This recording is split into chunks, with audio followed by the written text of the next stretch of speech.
Now, I've been doing psychology as a subject for a good few years alongside my politics, philosophy and international law, and part of what they teach is research methods, which is analysing and replicating the techniques used in psychological studies. So I became particularly intrigued when I noticed on their front page they boasted a 98% rate of individuals involved in their programs making significant progress, despite the fact that only 70% experienced an alleged reduction in depression, which is a rather sizable margin, considering I'd assume a reduction in symptoms is correlated with the idea of progress. But still, 70% is significant, and hey, they were conducted by the Berkeley Wellbeing Institute. Sounds like a very reputable place.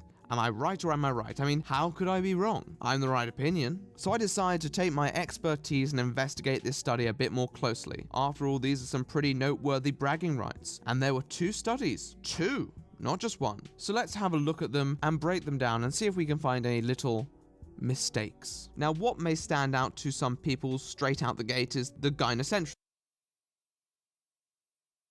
which is known as the predominance of women in the study. And although definitely having 78 and 80% females can skew results, I'm willing to give them the benefit of the doubt and say that the pool of subjects was just restricted, a point that we'll address very soon. No.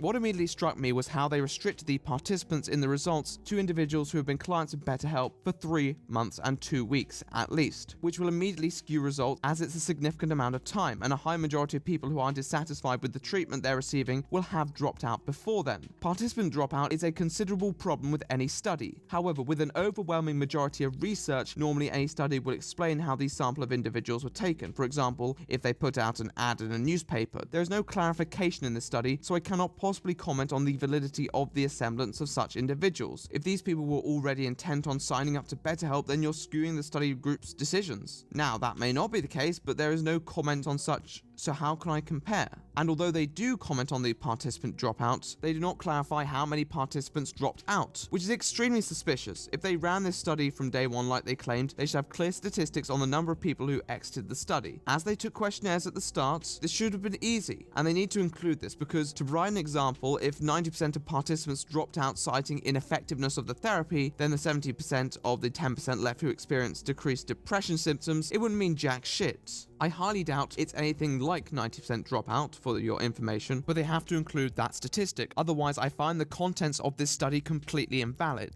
And I quote, "This approach may have led to a bias, including people in the study who favored BetterHelp e-counseling." Wow. Just maybe. I think these researchers might be onto something here, lads. On top of this, the study failed to use any control group to make the comparison of BetterHelp's therapy with regards to face-to-face. And although not necessarily a requirement with regards to the variables being used, given how one of their claims is the preference over face-to-face therapy, it bemuses me why they wouldn't take advantage of their most scientific opportunity to prove it. But as noted on their page, they do note their clients have a specific predilection towards their content over face-to-face. So how did they source such information? As said, it was backed up by research. Well, let's talk about the second study. This study is much worse than the first one because there is no pre-treatment questionnaire. You could only respond to this questionnaire if you had already taken treatment for 3 months, which is unbelievably terrible methodology. Like, I cannot begin to explain how awful that is. I've already explained how this is a flawed approach on the first study, but at least they took the evaluations before the treatment. Like, come on, guys. Anyhow, one of the other possible components of the other study was that they had 318 participants. Not the most, but a decent amount. This study had the grand total of 48 participants for one set of questions and 38 for the comparison of face-to-face therapy. So you know that 98% statistic that's on the front page? That was literally 47 people, and the one person who said otherwise was the 2%. This is some excellent data collection, lads. Excellent data collection. And as said, they had the perfect opportunity to conduct comparative research between the effects of face-to-face therapy and online therapy. Why did they decide to undertake such unreliable methods to provide validity to their claims when there were better options? Equally, in his written defense, Matters boasts that they've helped hundreds of thousands of people, and yet a study proving its success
possible without these to want more signups, more money, and so on. I don't think there's anything inherently wrong with that. Equally, the YouTubers being used to promote this were definitely using their trust over their viewers, which is likely why the backlash has been so strong, because you're putting forward a case for a website that deals with mental health and you're subsequently profiting off them. It has to be watertight, and it wasn't. I watched a lot of these promotions for these sites, and generally I didn't think many of the creators were acting in bad faith. I think they just didn't know better. Going forward, I don't think they have to plow through the terms and conditions for all their future products. Though it's not a bad idea, but I definitely recommend being a bit more meticulous, at least for certain products, and making sure that what you're promoting is something that a person will be able to make a clear, conscious decision to go into, particularly if everything is not as clear as it seems. The problem is that sponsors typically place a shared responsibility on the creator and the user. The creator to deliver a truthful perception of the service, and the user to make that conscious decision to involve themselves with the product. Problem with mental health promotion is that you're dealing with people who could be vulnerable, and thus may have diminished responsibility, therefore shifting even more responsibility to deliver an honest presentation onto the creator. And unfortunately, because they misused that responsibility, people felt more animosity towards them. Now this immediately means that regardless of how earnest the intentions of these creators were, they were going to be staring down a significant amount of criticism because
I earned my bachelor's degree in cybersecurity in just 2.5 years at ECPI University. You want your family to be successful. That's all I was looking for when I came into ECPI, was to find a job that was stable and I could support my family. I got more than what I wanted. Every goal I set for myself, they helped me achieve it. I see those commercials every day, and inside I'll laugh and be like, yeah, it was one of the best decisions I made.